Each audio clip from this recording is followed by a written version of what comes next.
sangat potensial banget sih. Harapan gua ya sebetulnya. Pasar Indonesia itu cukup besar. Dan orang Indonesia ini harus bangga dengan produknya sendiri sebetulnya.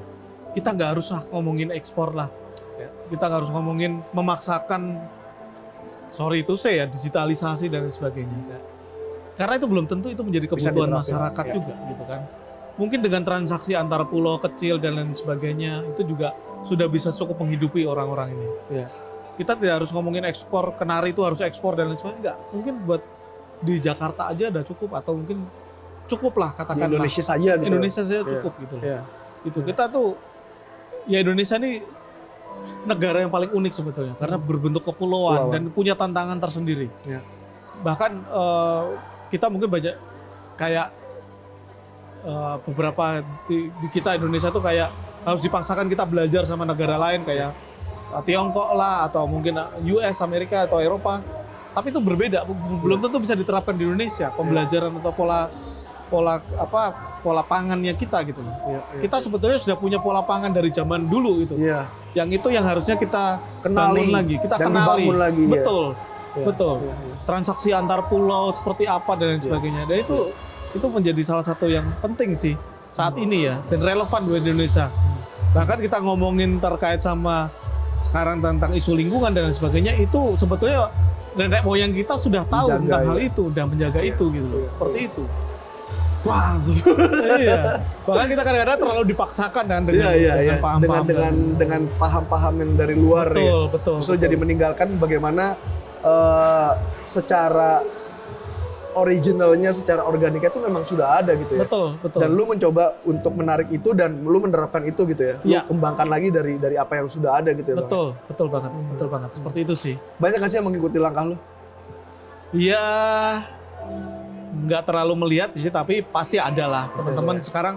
Apalagi dengan acara Idea Fest seperti ini ya, ini kan banyak teman-teman anak-anak muda yang kebuka lagi mulai dan peduli dengan lingkungan dan ada beberapa komunitas-komunitas ya kayak camp dan lain sebagainya kan juga salah satu komunitas yang positif gitu untuk dan akhirnya lahir inisiatif-inisiatif yang memang sebenarnya mereka lagi balik lagi ke akar kita gitu ya, kembali ke akar gitu betul. Dan itu ya kalau saran gue memang teman-teman selain melihat atau berdiskusi di Jakarta, ya datang ke lokasinya.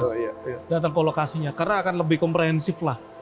Apa yang didiskusikan teman-teman di Jakarta atau di kota-kota besar itu datang ke lapangan. Pasti akan ketemulah value-value yang mungkin bisa dikolaborasikan lah ya antara value teman-teman yang mungkin dapat dari buku teori lah atau apa atau buku atau Google dan lain sebagainya. Tapi ketika datang ke lapangan pasti akan lebih keren lah, akan lebih bagus gitu dampaknya.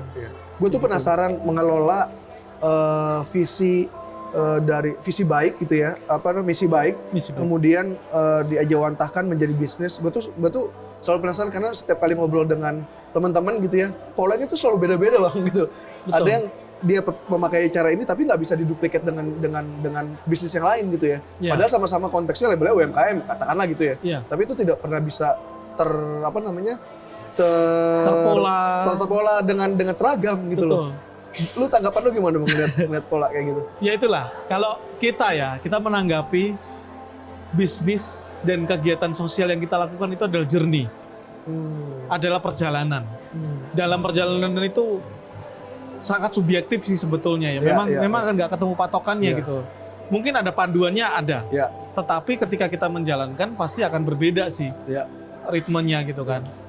Nah itulah makanya memang perlu networking, kita perlu partners, punya apa yang mengimbangi kita lah, mengimbangi kita. Gue orangnya tipikalnya mungkin lebih ke sosial ya, tapi partner gue lebih ke bisnis. Seperti klop itu. Lah jadinya. Jadi saling melengkapi lah. Bahkan teman-teman yang lain juga punya kemampuan apa itu bisa saling melengkapi. Gitu. Karena kita nggak mungkin kerja sendiri sih. Betul. Gitu. Selalu berangkat dari kerja kolektif gitu ya. Betul. Dan kita sih nggak pernah menganggap ini sebagai kompetisi ya. Apapun itu kita menganggap ini kolaborasi lah. Kita nggak pernah berusaha untuk bersaing dengan orang lain atau perusahaan lain pun kita enggak gitu. Ya mungkin kita malah kolaborasi aja sih. Iya. Dan pada kenyataannya juga akhirnya banyak menumbuhkan wirausahawan baru gitu ya, mungkin karena dari journey kalian gitu ya. Betul. Dan kita selalu memberikan wejangan lah ya, karena udah Iya, kayak iya. tuh orang tua Tips banget. and triknya nih. Tips and ya triknya kan? itu lah. Pokoknya Kisi-kisinya, dinikmati aja iya, gitu. iya. Kita nggak pernah belajar teori sih Iya. terkait sama itu, nggak pernah. Tapi journey aja gitu. Iya. Karena ya kita dulu pernah ya, waktu kita mendirikan Timur Rasa kita tuh ya mungkin banyak belajar terkait sama ada beberapa teori dan lain Iya, sebagainya. iya. Begitu ada pandemi selesai, Kehajar disrupsi udah tuh, selesai Iya. langsung. Sampai sekarang langsung berubah semua nih polanya. Iya, iya. Makanya kita akhirnya oke lah, bisnis sama sosial itu adalah journey kita lah. Gitu. Jadi Bagaimana bagaimana kita kita merespon Merespon, gitu ya? betul, betul banget. Nah, itu kata itu merespon, Hmm. merespon terhadap kondisi yang sekarang ini seperti apa. Hmm. Gitu sih. Tetap harus kosong sih makanya. Iya, iya, iya. Harus kosong, kita mendengarkan orang, melihat orang dan lain Iya, sebagainya. Dan lu juga tadi sampaikan bahwa pemerintah nggak mendukung, tapi lu juga nggak capek untuk bertemu mereka gitu ya. Itu yang gue salut gitu loh. Lu masih Iya. tetap meladeni gitu ya setiap kesempatan yang ada gitu ya. Iya. Untuk bisa ya kan perjalanan ini kan yang tadi lu bilang ya, subjektif dan menurut gue personal banget gitu Betul, kan pasti. betul. Menjalankan ini tuh mungkin banyaknya pakai hati gitu dibanding pakai hitung-hitungannya gitu kan. Ya, Dan ketika imbang lah, harus imbang. Nah, ya, imbang. Ya, untuk mempertahankan bisnisnya Betul, oke, betul. harus imbang. Tapi ketika ada interaksi sama sesuatu yang enggak srek gitu kan, lu tidak patah gitu, tapi tetap juga meladeni gitu ya. Nah, Iya. meladeni ini tuh kuncinya apa sih? Lu bisa sampai tetap struggling aja gitu. Ya apa ya? Ya semangat aja sih, Semangat optimis aja ya. ya. Misalnya kayak sama pemerintah ya. Kita bagaimanapun juga itu adalah salah satu pemerintah, kita nyebutnya itu institusi, tapi Iya. kan di dalam institusi ada orang-orang. Dan Ya, lu lihat mungkin- personnya ini ya. Betul, berarti. mungkin ada orang-orang ini yang peduli sama kita, ada yang Ya. bisa membantu kita, ada yang bisa mensupport kita. Itu sih. Jadi kita nggak bisa mengeneralisasikan sesuatu lah. Dan itu ya namanya perjalanan ini pasti adalah namanya Ya. eh, Kerikil-kerikil. kerikil-kerikil ada, tapi keberuntungan kecil tapi Juga ada. juga gitu. Iya. Lucky bastardnya juga ada gitu. Iya, iya. Itu kita yakin sih. Iya. Walaupun kita melakukannya sesuatu yang kecil, tapi tunggulah. Mungkin kita nggak akan merasakan sekarang, tapi Iya, nanti ada kedepannya momen berikutnya. ada Bisa momen jadi berikutnya. ketemu yang ini nggak berhasil, jaringan yang ini justru yang malah ketemu gitu ya. Betul. Wah, gila ini benar-benar Itu sih. mental pebisnis yang oke nih.